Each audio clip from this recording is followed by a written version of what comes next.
Hello students, today we are going to discuss the next topic called Schrödinger wave equation. बेटा de Broglie principal पे अगर focus करें तो de Broglie ने क्या कहा था?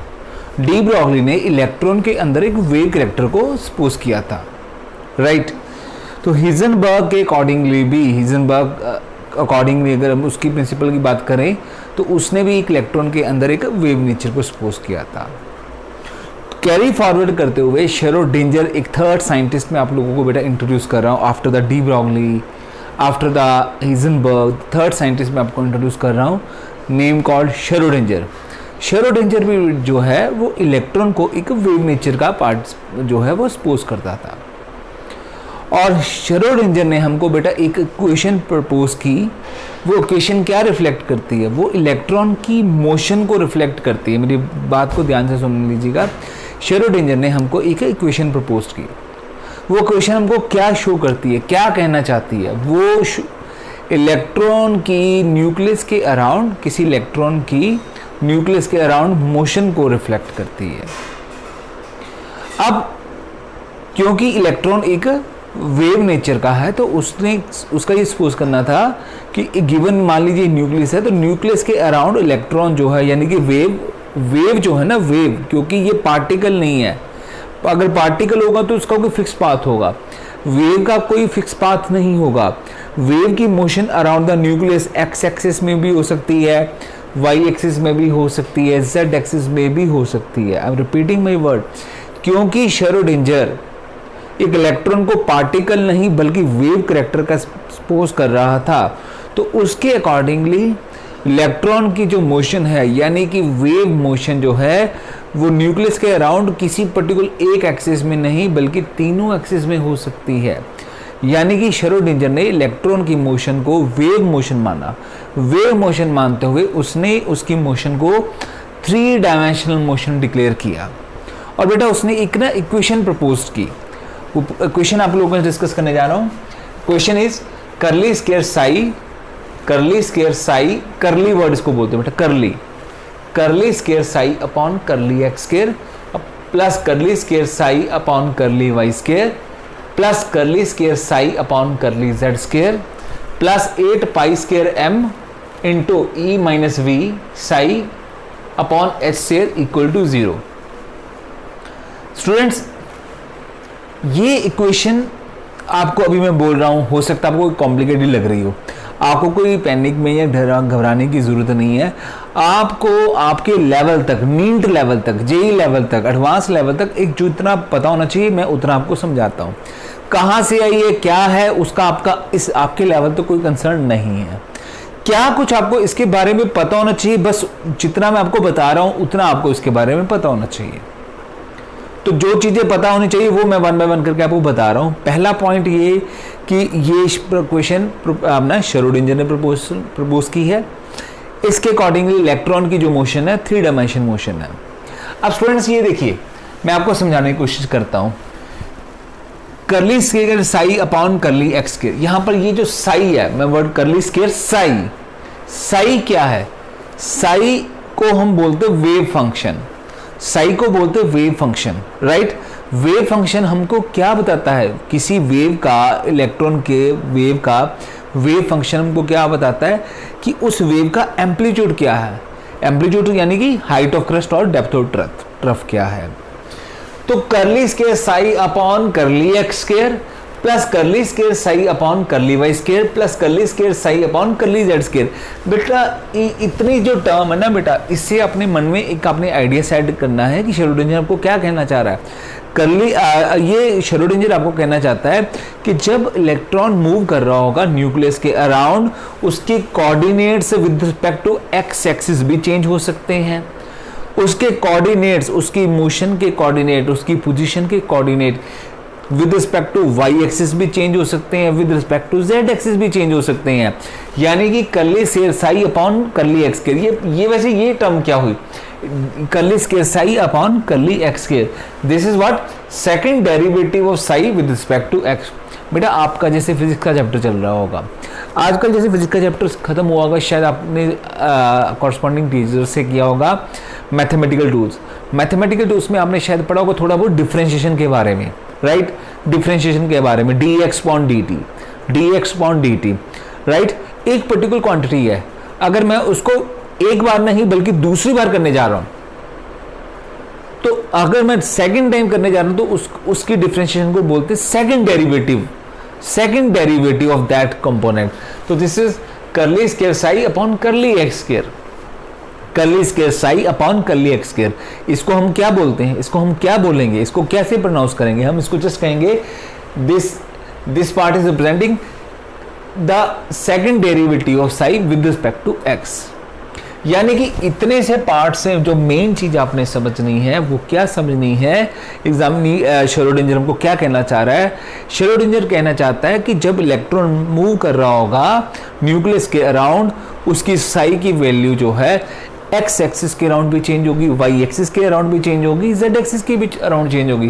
क्योंकि मैंने आज के आर्टिकल के शुरुआत में आपको इनिशिएटिंग में बोला ना बेटा कि श्रोडिंगर एक इलेक्ट्रॉन को एक वेव मान रहा था, और क्योंकि जो उसको वेव मानते हुए उसका मानना था जब वो मूवमेंट कर रहा होगा वो एक्स एक्सिस में भी मूव कर रहा होगा, वाई में भी मूव कर रहा होगा, जेड एक्सिस में भी मूव कर रहा होगा, तो उसके कोऑर्डिनेट एक्स एक्सिस वाले भी चेंज हो रहे होंगे, वाई एक्सिस वाले भी चेंज हो रहे होंगे, और जेड एक्सिस भी चेंज होंगे।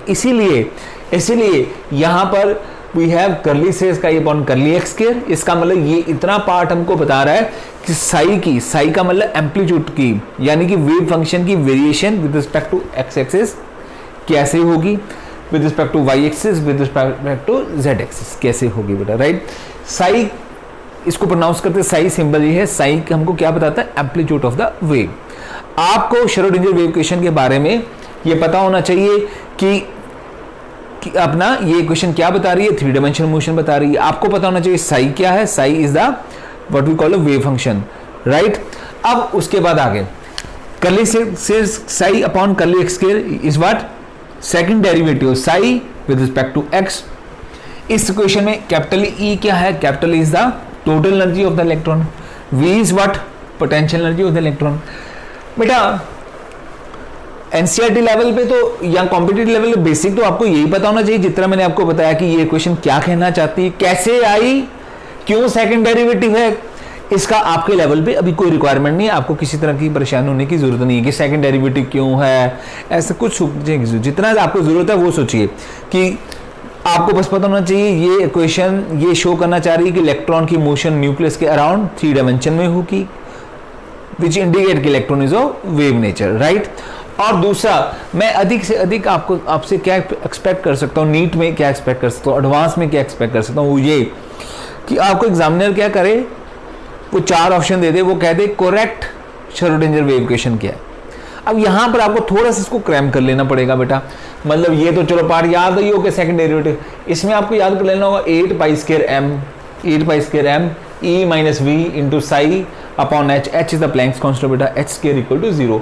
इसको बेटा धीरे धीरे हो सके नीट के पास पहुँचते इसको थोड़ा सा क्रैम्प कर लेना, क्योंकि मैं एग्जामिनर इसमें ज़्यादा नहीं कुछ पूछ सकता, मैक्सिमम अपनी लिमिट कर सकता है। तो ये क्वेश्चन रिप्रेजेंट क्या कर रही है ये कर सकता है, या फिर वो पूछ सकता है कि 4 क्वेश्चंस दे देगा और 4 क्वेश्चन में आपको कह देगा इनमें से करेक्ट श्रोडिंगर वेव इक्वेशन क्या है। और वो चालाकी से करेगा क्या बेटा, चालाकी से वो करेगा ये कि या तो चेंज इस तरीके से कर देगा जो सेकंड डेरिवेटिव वहाँ पर फर्स्ट डेरिवेटिव कर देगा, यानी कि curly Sai upon curly x कुछ एक्स कर देगा, curly square psi upon curly x कर स्क्वायर को हटा देगा आपको चेक करने के लिए, आपको पता है या ये नहीं कि सेकंड डेरिवेटिव है, वो फर्स्ट डेरिवेटिव टर्म इंट्रोड्यूस कर दे। कभी मैं देखता हूँ कभी कभी एग्जामिनर में वो क्या कर देता है, यहाँ पर m को गायब कर देता है, यहाँ कभी m स्क्वायर कर देता है, यहाँ कभी साई स्क्वायर कर देता है। वो यहाँ पर थोड़ा सा आपको बस क्रैम करना पड़ेगा इसको कि इस क्वेश्चन में क्या है, थोड़ा इसको मेमोराइज करना पड़ेगा, इससे ज़्यादा आपको टेंशन लेने की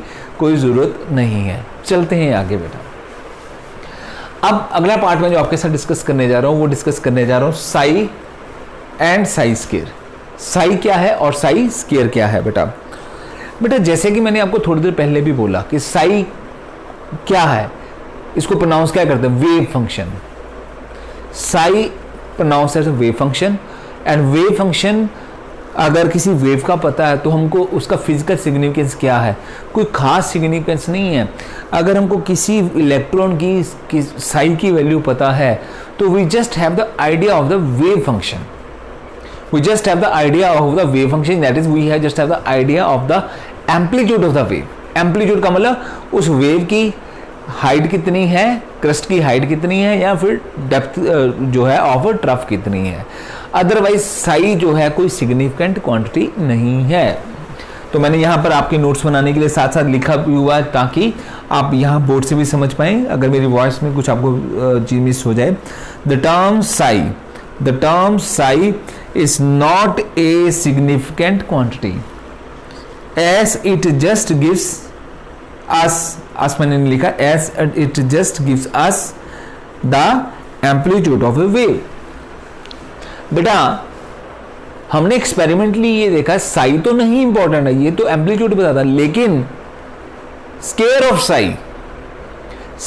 of Sai is a very significant quantity, very fruitful quantity. कौन? स्केयर ऑफ साई, यानी कि Sai square, it's very fruitful quantity. ऐसा क्यों बेटा?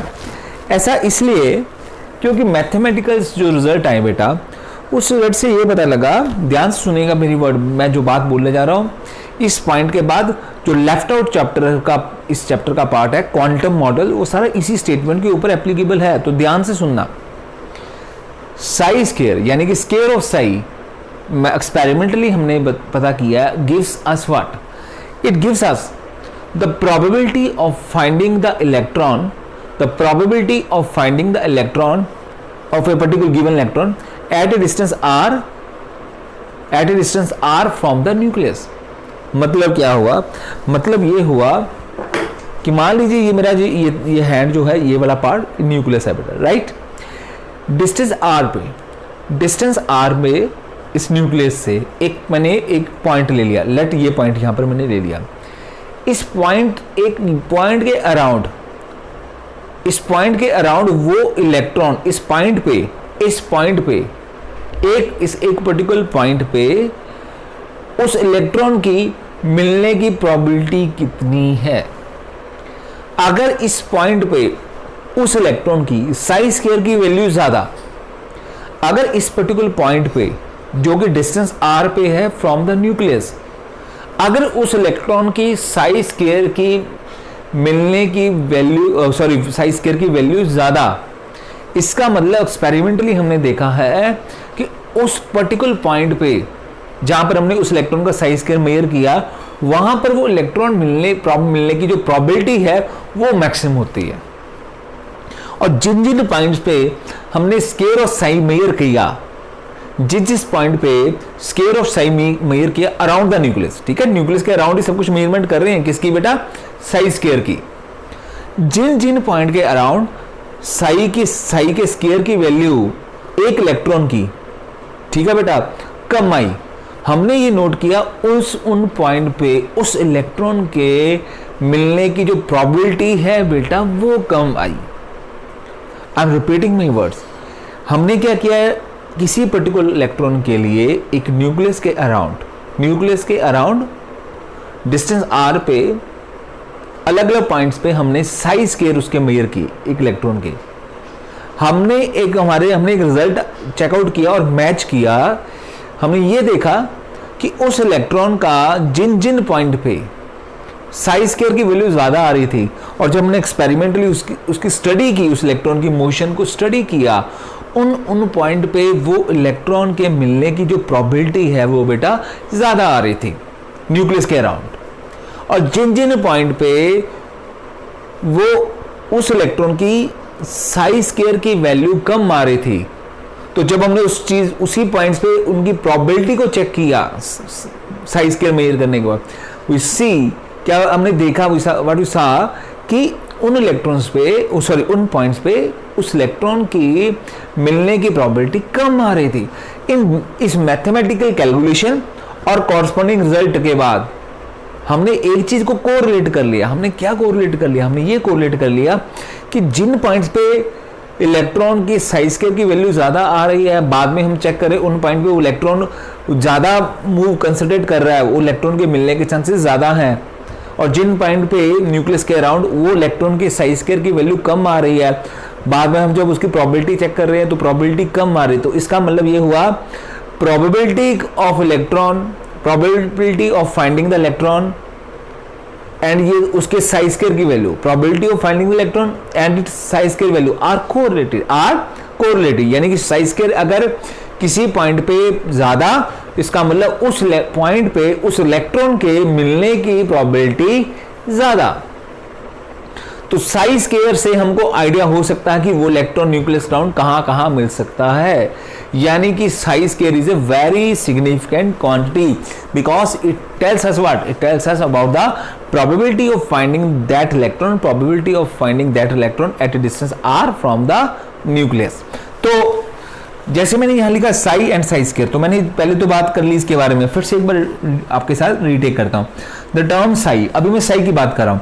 The term psi is not a significant quantity, not a significant quantity as it just gives us the amplitude of wave. Psi से तो कुछ practically कोई यूटिलिटी वाला फैक्टर हमको नहीं मिल रहा। चलते हैं आगे, क्या लिखा है, whereas the term Sai square, whereas the term Sai square is very significant as it gives us the probability of finding a particular electron at a point which is at a distance r from the nucleus। okay, so ये तो बात हुई साई और Sai square की। आगे बढ़ते हैं, अब मैं आपके साथ एक डेफिनेशन इंट्रोड्यूस करने जा रहा हूं। डेफिनेशन का नाम ऑर्बिटल। ऑर्बिटल क्या है बेटा? ऑर्बिटल के बारे में पहले भी बात कर चुके हैं क्वांटम नंबर में कि एग्जैक्ट पोजीशन जो है क्वांटम नंबर डिस्कस किया था मैग्नेटिक क्वांटम नंबर में। तो ऑर्बिटल क्या है? ऑर्बिटल बेटा बेसिकली न्यूक्लियस के अराउंड, न्यूक्लियस के अराउंड एक इलेक्ट्रॉन का वो एरिया जहां पर वो इलेक्ट्रॉन के मिलने की प्रोबेबिलिटी सबसे ज्यादा, that particular area around the nucleus. बेटा मेरे वर्ड्स को ध्यान सुनो, मैं डिफाइन कर रहा हूं इसमें what we mean to be orbital. Orbital का मतलब क्या है? Orbital is the 3 dimensional region around the nucleus. Nucleus of atom के अराउंड एक ऐसा रीजन जहां पर वो कोई भी इलेक्ट्रॉन, जिस इलेक्ट्रॉन पे हम फोकस कर रहे हैं, जिस एरिया में उस इलेक्ट्रॉन के मिलने की प्रोबेबिलिटी सबसे ज्यादा, that particular region is called as the orbital of that electron.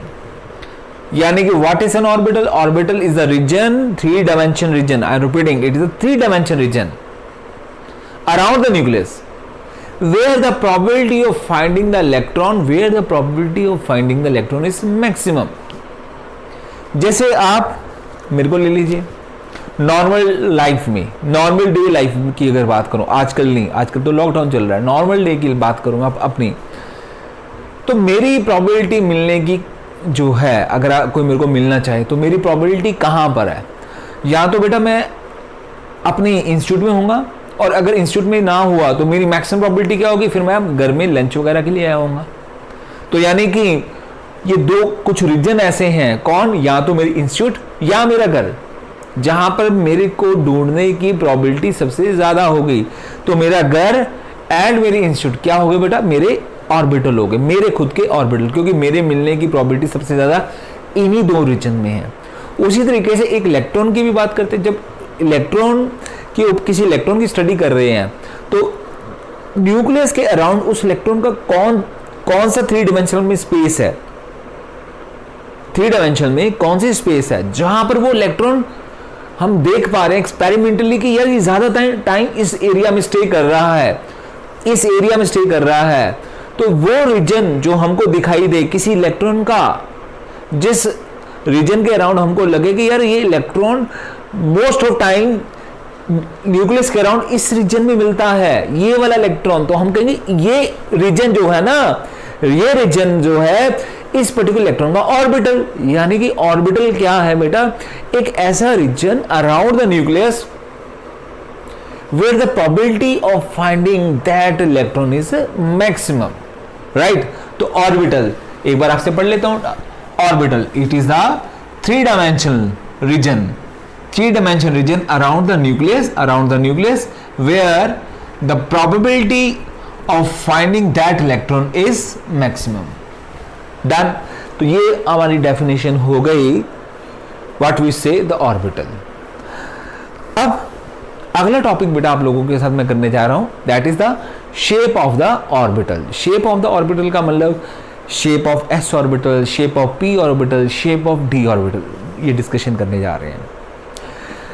अब शेप ऑफ एस ऑर्बिटल जब मैं बात कर रहा हूं या शेप ऑफ पी ऑर्बिटल की बात करूं तो ध्यान से सुनिएगा, सिंप्लीफिकेशन है, पॉइंट है कि जब मैं मेरा जो टारगेटेड इलेक्ट्रॉन है, जिस टारगेटेड इलेक्ट्रॉन के ऊपर मैं स्टडी कर रहा हूं कि यार वो इलेक्ट्रॉन का मोस्ट प्रोबेबल रीजन जहां वो मिल सकता है, वो इलेक्ट्रॉन, जिस इलेक्ट्रॉन पे मैं ये चीज स्टडी कर रहा हूं ना, यानी कि मैं उसका ऑर्बिटल देखने की कोशिश करूं, अगर वो इलेक्ट्रॉन एस इलेक्ट्रॉन है यानी कि एस सबशेल में आ रहा है तो corresponding region will be called as the S orbital.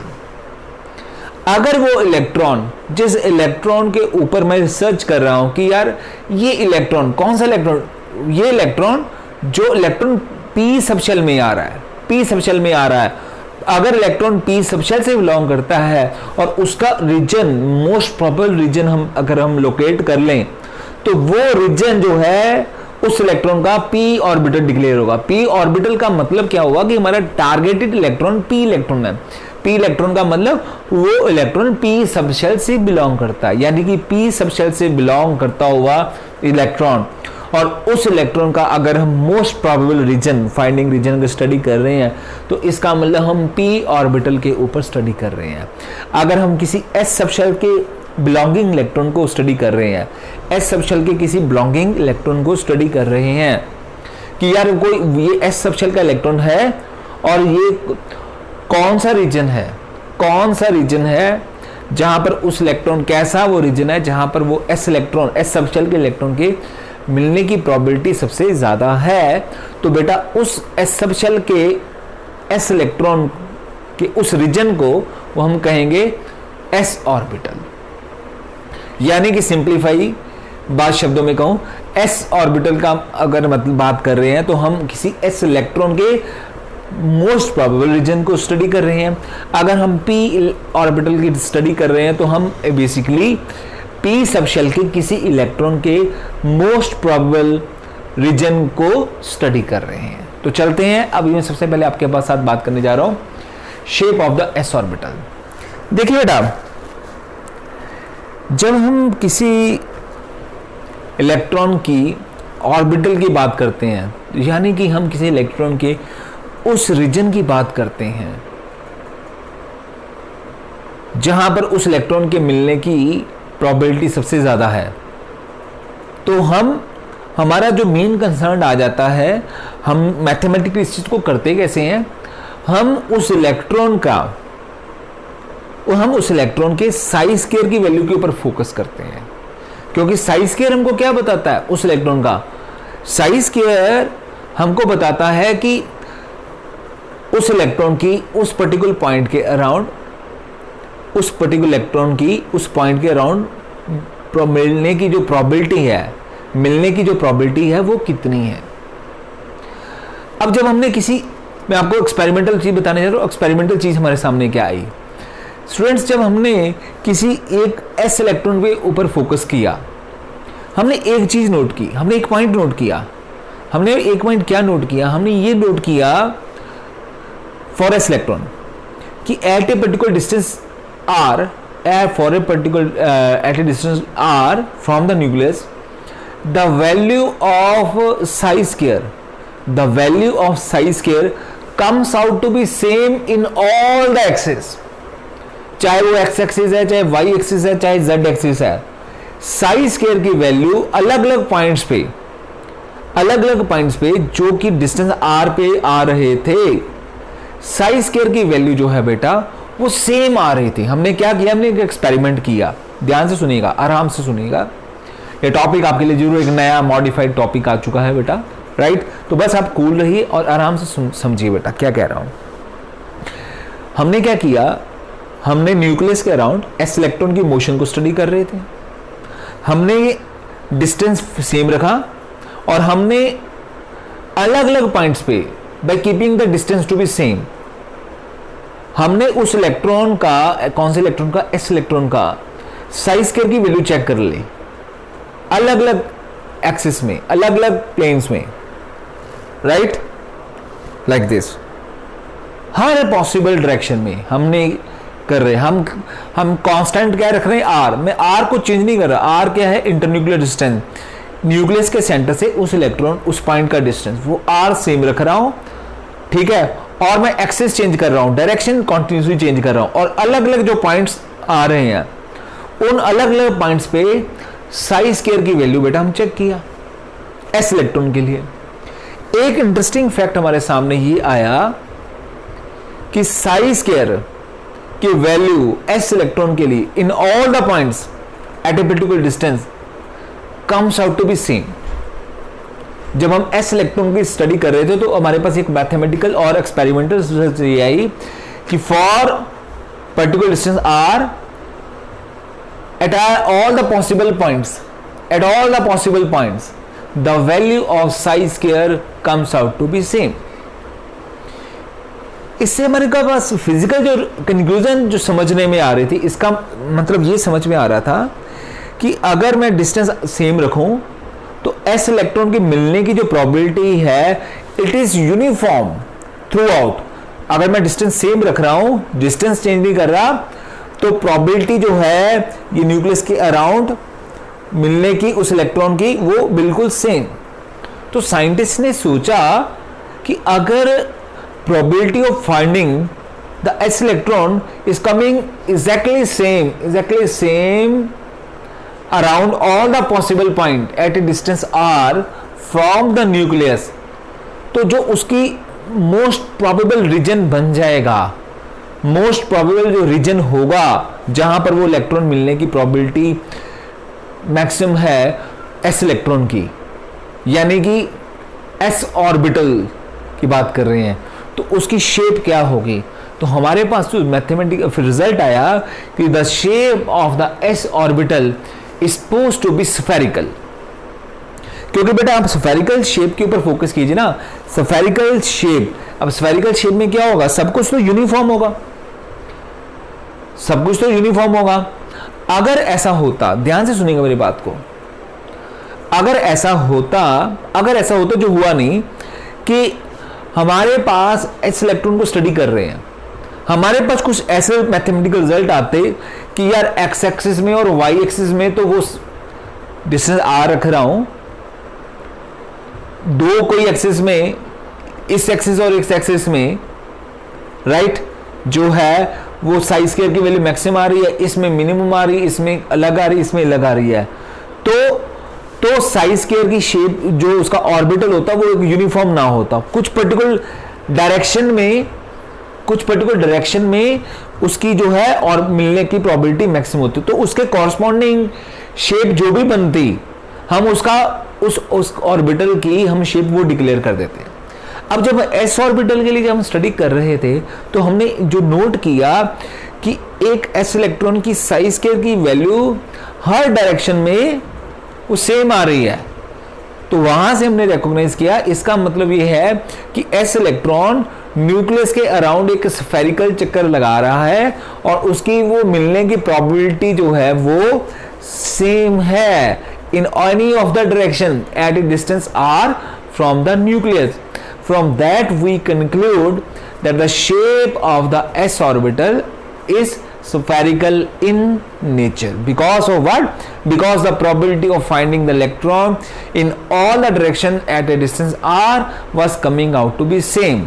तो इसका मतलब कोई पर्टिकुलर डायरेक्शन नहीं थी, कोई पर्टिकुलर डायरेक्शन नहीं थी, मतलब कोई ऐसा नहीं था कि यार इस एक्सिस में है, इस एक्सिस में है, हर तरफ प्रोबेबिलिटी जब सेम आ रही थी। अब आप देखो ना, जैसे मैं आपको थोड़ा समझाने की कोशिश करता हूं, कोई पर्टिकुलरली डिफाइंड डायरेक्शन नहीं आ रही थी जिसमें प्रोबेबिलिटी ज्यादा है और किसी कुछ डायरेक्शन में कम है, तो इस कारण से शेप जो है स्फेरिकल सपोज किया। कैसे, मैं आपको एक और बात करना चाहूंगा, इतनी जल्दी वाइंड अप नहीं करना चाहूंगा जब तक मेरे को नहीं लग रहा कि आप ये चीज समझ पा रहे हैं।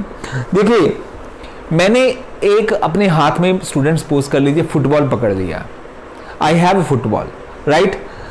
अब मैंने अगर फुटबॉल पकड़ा हुआ है तो मेरे को आप बता सकते हैं कि वो फुटबॉल जो है वो किस एक्सिस की तरफ पॉइंट आउट है, क्या वो एक्स एक्सिस में है या वाई एक्सिस में, जेड एक्सिस में है, क्या आप लोग बता सकते हैं? उसकी तो कोई पर्टिकुलर, वो तो इक्वली डिस्ट्रीब्यूट होगा ऑल डायरेक्शन में। अब आप फुटबॉल को छोड़िए, अगर मान लीजिए, यानी कि फुटबॉल एक स्फेरिकल बॉडी, इसका मतलब स्फेरिकल बॉडी है तो उसमें कोई डायरेक्शन नहीं है, राइट, हर डायरेक्शन में उसकी प्रोबेबिलिटी बराबर है। अगर हमारे पास कुछ ऐसा रिजल्ट आते हैं कि साइज स्क्वायर जो है एस इलेक्ट्रॉन का, अगर ऐसा होता कि कुछ पर्टिकुलर डायरेक्शन में at a distance R probability ज्यादा आती, राइट, लेट मान लीजिए वो एक्स एक्सिस में, तो अब देखिए अब क्या है कि न्यूक्लियस के अराउंड मान लीजिए ये एक्स एक्सिस है, तो वो इलेक्ट्रॉन जो है मिलने की प्रोबेबिलिटी जो है इस एक्सिस में ज्यादा है, वाई में नहीं है और जेड में नहीं है। एक्स एक्सिस में हमने देखा कि वो इलेक्ट्रॉन हमको मिल रहा है, वाई एक्सिस में नहीं मिल रहा, तो जेड एक्सिस में नहीं मिल रहा, पर्टिकुलर एक एक्सिस में मिल रहा है। तो अगर एक पर्टिकुलर एक्सिस में मिल रहा है तो उस केस में हम क्या कहेंगे, उस एक्सिस में हम कहेंगे कि ये इलेक्ट्रॉन जो है ना एक लीनियर बॉडी शेप है और एक पर्टिकुलर एक्सिस में ओरिएंटेड है। उस केस में वो फुटबॉल नहीं होगा, यानी कि उसकी यूनिफॉर्म प्रोबेबिलिटी नहीं आ रही। यहां पर एस इलेक्ट्रॉन के लिए क्या हो रहा था, एस इलेक्ट्रॉन के लिए साइज स्क्वायर की वैल्यू हर एक्सिस में सेम आ रही थी। हर एक्सिस में सेम आने का मतलब कोई पर्टिकुलर डायरेक्शन नहीं है, आप मेरी बात को बड़े ध्यान सुनना, कि कोई पर्टिकुलर डायरेक्शन नहीं है, स्पेसिफाइड डायरेक्शन नहीं है जहां पर वो एस इलेक्ट्रॉन की प्रायोरिटी हो, उसकी कोई खास प्रायोरिटी डायरेक्शन नहीं थी। क्योंकि खास प्रायोरिटी डायरेक्शन नहीं थी कि एक्स एक्सिस में ज्यादा है, वाई एक्सिस में नहीं है, वाई एक्सिस में ज्यादा है, जेड एक्सिस में नहीं, उसकी तो प्रायोरिटी हर डायरेक्शन में बराबर आ रही थी, keeping R to be same. इस कारण से हमने फाइनली एज्यूम किया कि shape of the S orbital is spherical in nature. चलते हैं आगे। अब 1s orbital, 2s orbital, 3s orbital, अगर इन ऑर्बिटल्स को कंपेयर करें, चाहे वो 1s हो, चाहे 2s हो, चाहे 3s हो, कॉमन चीज उनमें जो थी वो ये थी, है तो s ऑर्बिटल और साइज स्क्वायर की वैल्यू सेम आ रही थी, तो इसका मतलब ये हुआ चाहे 1s हो, चाहे 2s हो, चाहे 3s हो, all s orbital are going to be of spherical nature. सारे s ऑर्बिटल स्फेरिकल नेचर के हैं। अब फर्दर डिफरेंस क्या आ रहा था, डिफरेंस की बात करना चाहूंगा। अभी मैं डिफरेंस के लिए 1s वर्सेस 2s को कंपेयर कर लेता हूं। 1s ऑर्बिटल को जब हमने चेक कर स्टडी किया तो 1s ऑर्बिटल का जो प्रोबेबल रीजन था जहां पर वो इलेक्ट्रॉन हम जिस एक्सटेंट तक न्यूक्लियस के अराउंड हमको मिलने के चांसेस मिल रहे थे वो स्मॉलर था एज कंपेयर टू 2s। इसका मतलब ये हम शॉर्ट में इसको कह सकते हैं कि 1s orbital is of smaller size than the 2s, because 2s का जो प्रोबेबल रीजन जहां तक वो मिल सकता था न्यूक्लियस से वो दूर दूर तक एक्सपेंडेड था बेटा। इस कारण से 2s orbital is of bigger size than the 1s। Similarly it was 3s orbital was bigger larger than that of the 2s orbital. पहला डिफरेंस ये हुआ, कॉमन चीज ये चाहे 1s है, चाहे 2s है, चाहे 3s है, s ऑर्बिटल है तो उसका साइज स्क्वायर सेम आया हर केस में, तो उसका शेप तो स्फेरिकल ही आई। ऐसा नहीं कि 1s की कुछ और शेप, 2s की कुछ और shape, every s orbital was of spherical shape. Difference size का, 2s was bigger than 1s, 3s was bigger than the 2s। एक और चीज में डिफरेंस जो आया वो क्या आया वो मैं आपके साथ डिस्कस करना चाहूंगा। अब मैं अगर 1s की बात करूं बेटा, हमने एक चीज नोट की 1s में कि न्यूक्लियस के पास वाले जो पॉइंट्स थे in all the direction for a particular value R, nucleus के पास 1s के लिए इलेक्ट्रॉन मिलने की प्रोबेबिलिटी ज्यादा हो रही थी। जैसे जैसे डिस्टेंस में r बढ़ा के फिर मैं साइज स्क्वायर चेक कर रहा था, जैसे जैसे डिस्टेंस r बढ़ा के मैं साइज स्क्वायर चेक कर रहा था in all direction, what we were observing कि साइज स्क्वायर की वैल्यू r के बढ़ने से वो कम हो रही थी ऑल डायरेक्शन में, राइट। तो इसका मतलब क्या हुआ, फिजिकल मतलब ये हुआ कि s इलेक्ट्रॉन 1s इलेक्ट्रॉन की न्यूक्लियस के पास मिलने की प्रोबेबिलिटी मैक्सिमम, और जैसे जैसे डिस्टेंस बढ़ रहा था r बढ़ रहा था, क्योंकि साइज स्क्वायर की वैल्यू उस इलेक्ट्रॉन के लिए कम हो रही थी, क्योंकि साइज स्क्वायर की वैल्यू उस इलेक्ट्रॉन के लिए कम हो रही थी। इसका मतलब 1s इलेक्ट्रॉन की मिलने की probability decreases, it was decreases with the increase in the R. और बेटा इसको हम फिजिकली रिप्रेजेंट कैसे करते हैं, कुछ ऐसे रिप्रेजेंट करते हैं प्रैक्टिकली तौर पे जब हम ड्रा करते हैं। बेटा जिन रीजन के अराउंड, जिन एरियाज के अराउंड हमारी कैलकुलेशन कहती है या हमारा कॉन्सेप्ट कहता है कि यार इन रीजन के अराउंड इस पर्टिकुलर इलेक्ट्रॉन के मिलने की प्रोबेबिलिटी ज़्यादा है, तो हम डायग्रामेटिकली इसको ऐसे बनाते हैं कि उन एरिया के अराउंड डॉटेड जो रीजन्स हैं, डॉटेड पॉइंट्स हैं, वो डेंसर शो करते हैं। और जैसे हमको लगता है, हमारे पास ये रिजल्ट आते हैं कि यार इन एरियाज में उसकी प्रोबेबिलिटी कम हो रही है, तो हम जब डायग्राम बनाते हैं, शेप बनाते हैं बेटा, तो हम कैसे शो करते हैं कि वो डॉटेड लाइंस यानी कि प्रोबेबिलिटी जो रीजन है वो बेटा हम उसको थोड़ा स्प्रेड आउट सा करते रहते हैं। अब आप 1s पे फोकस कीजिए। देखिए आपने नोट किया होगा कि न्यूक्लियस के पास प्रोबेबिलिटी मैक्सिमम, आप देख सकते हैं डार्क काफी शो किया होगा। अब जैसे वो तीनों एक्सिस में है, मैं तो भी 2D में शो कर पा रहा हूँ, आप 3D में इमेजिन करो, ठीक है। अब जैसे जैसे डिस्टेंस बढ़ रहा है, राइट, तो वो डार्क रीजन जो डेंसर रीजन है वो कम हो जा रहे हैं, राइट, वो कम हो जा रहे हैं और धीरे धीरे वो साइज स्क्वायर की वैल्यू कम होती जा रही है। इसका मतलब probability of finding the electron जो है एस इलेक्ट्रॉन की डिस्टेंस के बढ़ने से धीरे धीरे कम होती जा रही है। जब हमने 2s के साइज स्क्वायर की exact variation with the R check की, अभी हम डिस्कशन कर रहे हैं variation of psi square with R for different orbital, right. पहले हमने बात की एस इलेक्ट्रॉन की कि उसमें एक कॉमन फीचर आया था कि डिस्टेंस आर सेम रखो, साइज स्क्वायर चेक करो, तो हमारे पास सेम आया था कि हर डायरेक्शन में 3D में साइज स्क्वायर एस इलेक्ट्रॉन के लिए सेम आया था। अब हम डिस्कशन कर रहे हैं आर सेम नहीं रख रहे, आर को चेंज कर रहे हैं और हम साइज स्क्वायर की वेरिएशन चेकआउट कर रहे हैं। तो 1s के लिए हमारे पास रिजल्ट आया कि जब r मिनिमम था 1s इलेक्ट्रॉन के लिए साइज स्क्वायर मैक्सिमम यानी कि प्रोबेबिलिटी मैक्सिमम, जैसे जैसे r उसका बढ़ रहा था साइज स्क्वायर की वैल्यू कम यानी कि प्रोबेबिलिटी कम, और उसको हम रिप्रेजेंट करते हैं, उसका जो डॉटेड लाइन है वो स्प्रेड से शो करना शुरू कर देते हैं। जब हम 2s पे आए और उसका रिसर्च की, राइट, तो हमने क्या फाइंड आउट किया, हमने ये नोट किया 2s के लिए कि न्यूक्लियस के पास 2s इलेक्ट्रॉन का हम स्टडी कर रहे थे, जब हमने नोट किया 2s के पास न्यूक्लियस के पास जो रीजन थे बिल्कुल नियर बाय रीजन थे, वहां पर वो 2s इलेक्ट्रॉन की जो साइज स्क्वायर की वैल्यू मैक्सिमम आ रही थी। इसका मतलब ये हुआ 2s इलेक्ट्रॉन के लिए like the 1s electron nucleus के पास, न्यूक्लियस के नियर बाय जो probability of finding that electron was maximum, जैसे जैसे डिस्टेंस बढ़ रहा था वो साइज स्क्वायर की वैल्यू कम हो रही थी। ऐसा तो इधर भी हो रहा था, लेकिन इसमें इंटरेस्टिंग चीज एक नई इंट्रोड्यूस हुई। वो क्या हमने नोट किया, एक डिस्टेंस आर के बाद अगले पॉइंट पे जब डिस्टेंस बढ़ाया, एक पर्टिकुलर डिस्टेंस आर के बाद जब हमने डिस्टेंस आर इंक्रीज किया, हमने नोट किया कि साइज स्क्वायर की वैल्यू सडनली जीरो हो गई। तो जीरो होने का मतलब हमने सोचा कि शायद जैसे यहां पर जीरो हो गई थी, इसका मतलब यही इसका बाउंड्री थी, इससे ज्यादा बात नहीं है। लेकिन हम चेक करते गए कि यार कहीं कुछ वेरिएशन ना हो, तो जब हम आर बढ़ाते गए 0 0 0 0, एक पर्टिकुलर डिस्टेंस के बाद जीरो रीजन तो आया, उस रीजन के बाद आर एक्स फिर से कॉन्टिन्यूसली जो बढ़ाया, उसी इलेक्ट्रॉन पे स्टडी कर रहे थे, किसी और इलेक्ट्रॉन के लिए नहीं, उसी इलेक्ट्रॉन पे। तो हमने नोट किया साइज स्क्वायर की वैल्यू फिर से एक पर्टिकुलर डिस्टेंस के बाद उसी इलेक्ट्रॉन की कुछ शो होनी शुरू हो गई। इसका मतलब यह हुआ कि वो उसका ऑर्बिटल यहां पर अभी खत्म नहीं हुआ था, एक ऐसा रीजन बीच में आ गया था जहां पर उस इलेक्ट्रॉन की मिलने की प्रोबेबिलिटी मिनिमम हो गई, यानी कि जीरो हो गई थी, और फिर एक डिस्टेंस के बाद वो इलेक्ट्रॉन फिर से हमको मिलने की प्रोबेबिलिटी मिलनी शुरू हो गई, यानी कि साइज स्क्वायर की वैल्यू यहां पर हमको मिलनी शुरू हुई, राइट। और बेटा मैं आपको बताना चाहिए यहां पर वैल्यू साइज स्क्वायर की बिगिनिंग में थोड़ी कम, लेकिन कुछ वैल्यू आनी शुरू होगी।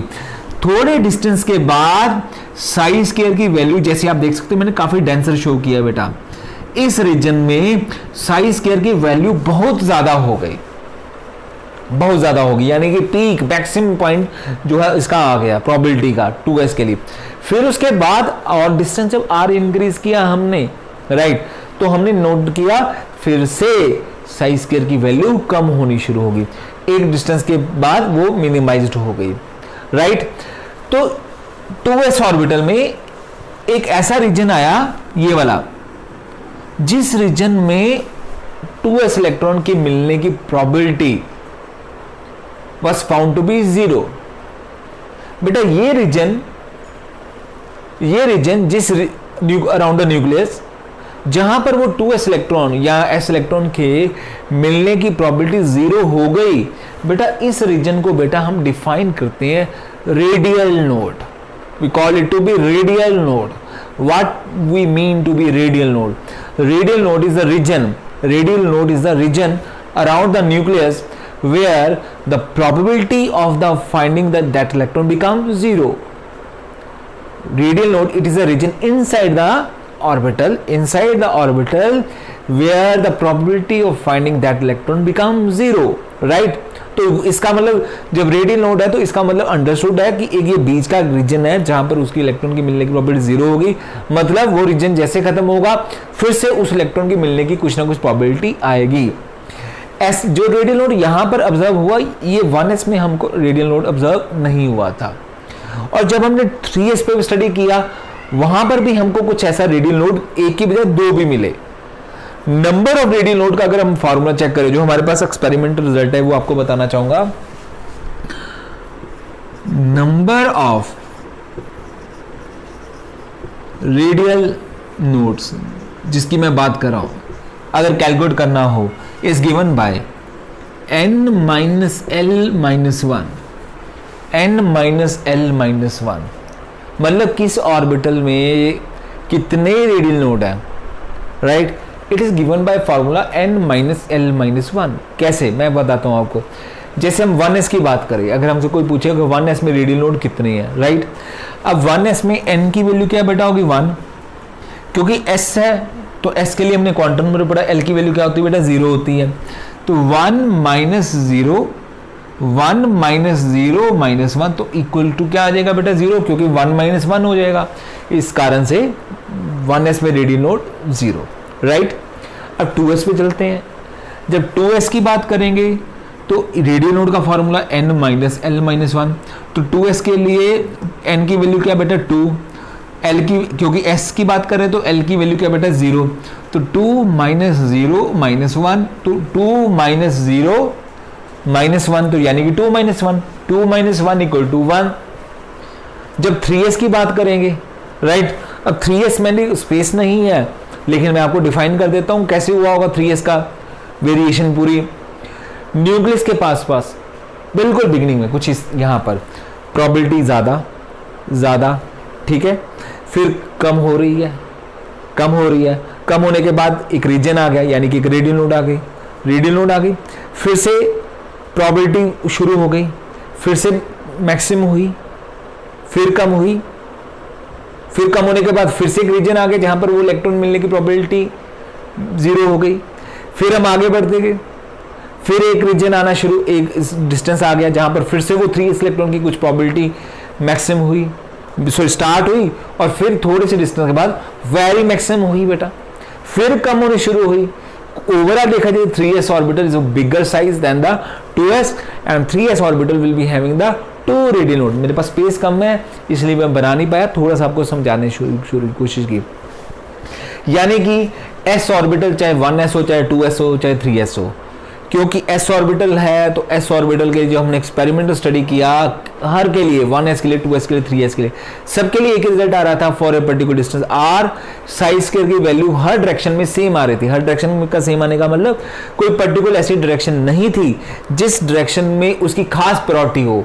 जब ऐसी चीज नहीं है कि कोई खास डायरेक्शन में कोई प्रायोरिटी हो, तो इसका मतलब उसकी जो प्रोबेबिलिटी है हर डायरेक्शन में इक्वल है। तो ऐसी जो डिजायर हो है, इसी जो फीचर को एक स्फेरिकल शेप ही सेटिस्फाई कर सकती थी, क्योंकि स्फेरिकल शेप की कोई डायरेक्शन, पर्टिकुलर डायरेक्शन नहीं होती।